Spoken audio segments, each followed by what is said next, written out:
It was an ordinary afternoon. The dishes were done, the house was quiet. The to-do list, if there even was one, had already been completed hours ago. You sat in your chair, perhaps with a book on your lap or a cup of tea in hand. The sun poured in gently through the window. Everything around you looked peaceful, and yet something inside you felt hollow. Not sad, not overwhelmed, just empty. Like a question had been quietly following you for years, and today, for the first time, you could finally hear it. Is this it? Is this what life was meant to be? Because here's the truth most people won't say out loud. You've spent decades surviving, decades performing, decades showing up, doing what's right, making everyone comfortable. But have you ever truly lived? Not existed, not performed a role, not been who you were supposed to be, but lived for you. For the parts of yourself that had nothing to do with being a parent, a spouse, a worker, a helper, a friend. Have you ever asked yourself, what do I want if no one else is asking anything of me? And maybe that's why the stillness feels unfamiliar. Because for so long your life was filled with movement. Always doing, always fixing, always giving. You were the one people leaned on. You were the reliable one, the strong one, the one who made sure everything got done. But in all of that doing, did you forget how to simply be? Now in this quiet chapter, the world has finally paused, and you are left with the space you always said you needed. But in that space, there's also something tender, maybe even frightening. A whisper. What if you don't actually know who you are when no one else needs you? And that's okay, because that question, as unsettling as it is not the end. It's the beginning. The beginning of a life that's no longer built on obligation. A life that asks not, what should I do today? But instead, what do I long for? So before you click away, stay with me, because in the next part, we'll explore the quiet truth that most of us spend our whole lives avoiding, that maybe, just maybe, we've never really lived for ourselves, and now finally, we can.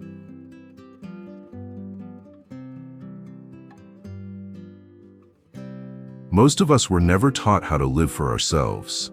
We were taught how to behave, how to be useful, how to serve, how to meet expectations, quietly, respectfully, without asking for too much. From an early age, you may have learned that love comes when you're good, not when you're honest. That safety comes from doing what's expected, not from following what feels right. That belonging comes from being needed, even if it means your own needs go unmet. So you became who the world needed you to be. You were the daughter who always helped, the wife who stayed strong, the father who worked without complaint, the neighbor who showed up, the caregiver, the peacemaker, the silent strength behind it all. You wore each role like a well-fitted coat, and you wore it so long you forgot you could take it off. But here's the quiet ache that follows a life like that. When the roles are gone, when the children move away, the house grows quiet, the job ends, the demands fade, you're left standing in the mirror asking, who am I if I'm no longer what everyone expected? And the truth is, you might not know, because most of your life has been lived reactively, not intentionally. You've responded to what others needed, you've filled in the gaps, you've held everything together. But when did you last ask, what makes me come alive? Not what makes you useful, not what makes you proud, not even what makes others happy. Just what brings you home to yourself. If that question feels difficult, you're not alone. Many people reach their 60s, 70s, even 80s, and realize they've spent an entire lifetime being everything to everyone else, but rarely, if ever, being true to themselves. It's not your fault. You were surviving. You were loving in the way you knew how. You were doing what was asked, what was modeled, what was expected. But now, those expectations are fading. And in the space they leave behind, you have a choice: to keep performing a version of yourself that no longer fits, or to begin, gently, slowly, quietly, creating a life that finally feels like yours. One where joy is not scheduled, one where your mornings are not dictated by obligation, one where your voice, your curiosity, your softness have room to breathe. Because here's the beautiful, terrifying, liberating truth. It's not too late to become someone you've never been, because she was always waiting underneath the roles. In the next part, we'll uncover the signs, subtle but powerful, that show you've been living a life shaped by duty, not desire, and how to tell when your soul is ready to awaken.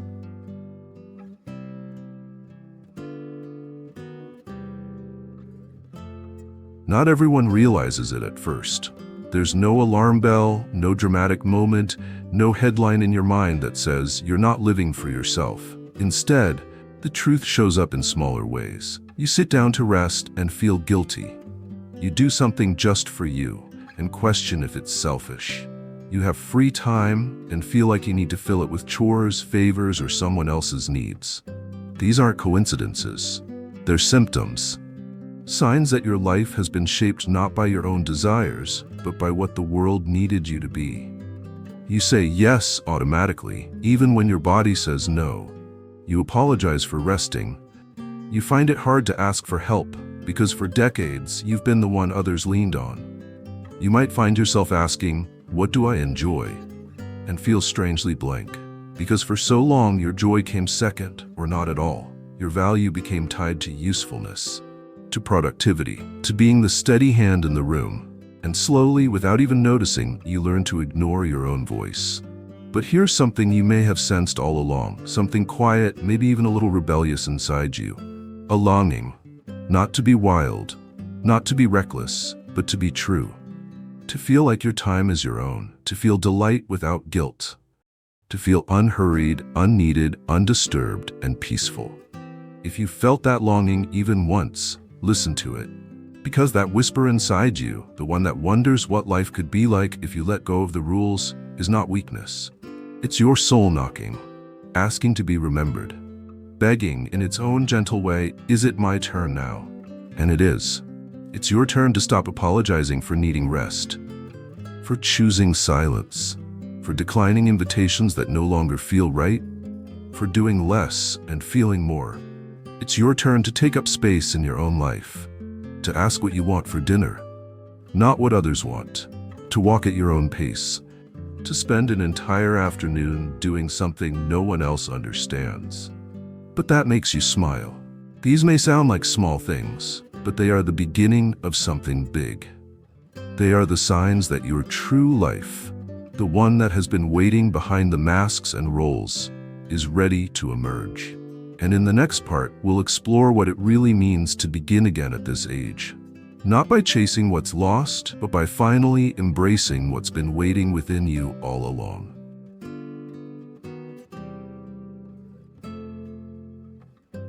We've been taught a lie, not directly, not in words, but in the way people look at aging, in the way society slows down its attention the moment your hair turns gray, in the way younger voices get louder while yours becomes background noise.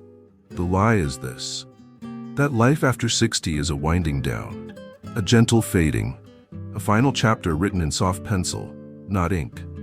But what if that's wrong? What if this is not the end, but the first true invitation to live a life you finally recognize as your own? Because now, you don't need to be impressive. You don't need to climb anything. You don't need to prove anything. You don't need to fix, manage, earn, or endure. You just need to be. And that, perhaps, is the most radical form of living. This is the age where expectations fall off like old skin, where you can say no thank you and mean it, without guilt, where you can wear what makes you feel alive, not what makes others approve, where you can return to parts of yourself you once loved but tucked away because life got in the way. And don't be fooled, people are doing this every day. There's the 72-year-old woman who started painting again after 50 years. Not to sell, not to be praised, but to feel color move through her fingers. There's the 68-year-old man who sold his house, moved to a tiny cottage by the sea, and said, "I finally sleep in peace."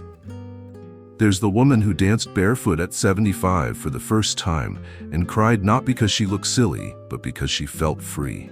These are not exceptions. These are the quiet revolutions that happen when you realize you don't have to live how you used to. You get to live how you want to, now. Yes, your body may ache more. Yes, the world may not see you as it once did. But your soul, it is untouched by time, and it has been waiting, patiently, tenderly, for this moment. So what if this is the first time you truly live? Not because you've never been alive, but because you've never been this free, this unburdened, this open to asking, what do I want, without needing permission. In the next part, we'll walk together through what those first steps look like. Not giant leaps, but small, sacred choices you can make today to begin again. Not as someone new, but as someone finally real.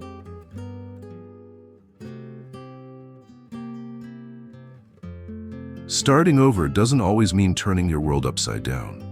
It can be quiet, it can be slow, it can begin not with a leap, but with a whisper that says, "This time, I choose me."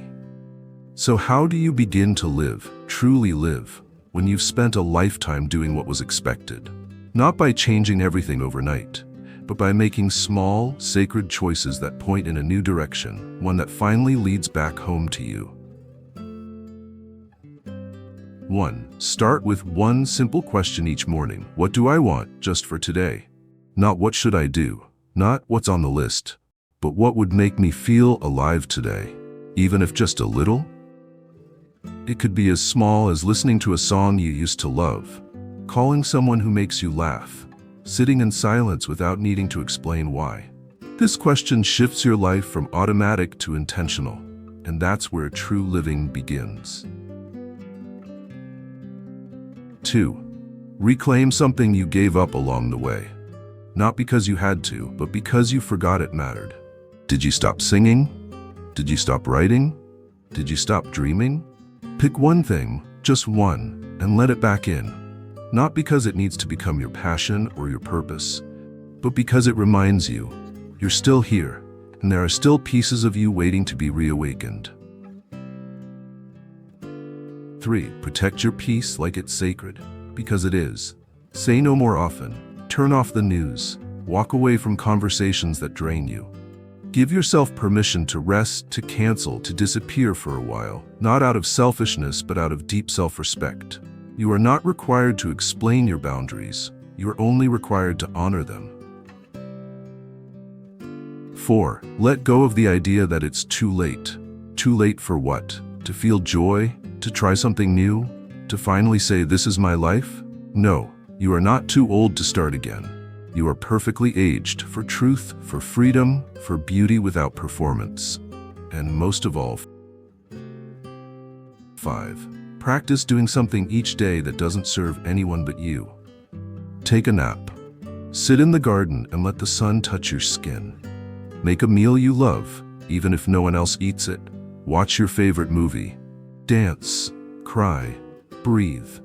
These are not luxuries, they are medicine. They are how you teach your heart that it matters. And if this feels foreign, awkward, even selfish, you're doing it right. Because it means you're stepping out of the life you were told to live, and into the life that was always meant to be yours. In the final part of this video, we'll talk about what it means to carry this choice forward. How to keep choosing yourself gently, every day, and how that choice becomes a kind of quiet revolution.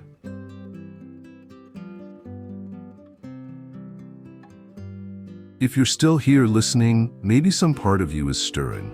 A part that's been quiet for years, maybe even decades. A part that never left you, just learned to wait patiently. And now, maybe, it's ready to return. Let's be honest, you've been through so much, not just in the obvious ways, but in the invisible ones. You've carried the weight of being strong when you were tired, of being kind when you were hurting, of putting yourself second or last, more times than you can count. And after all that, it's easy to believe that your time has passed, that the window to do something bold or beautiful or joyful is closed. But what if it isn't? What if this very moment is the doorway? Not to go back, not to be who you once were, but to become who you were always meant to be. The version of you that doesn't live for applause or permission or titles, but for peace, for truth, for the soft, simple things that make you feel whole. You're not too old, you're not too late, you're not behind.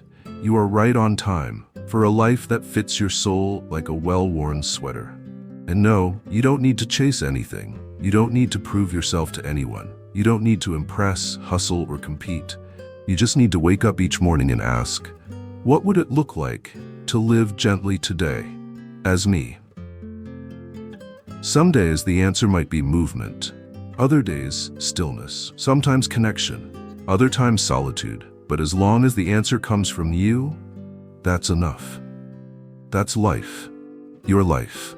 And I'll say this gently because I know how deeply it lands. You don't have to wait anymore. Not for someone to understand. Not for everything to be settled. Not for the perfect moment. Because this moment, with all its imperfections, is already enough. It's already yours. So let me ask you now, not with pressure but with tenderness, if today was the first day you truly lived, what would you do differently? Would you forgive yourself a little more? Would you speak more softly to your heart?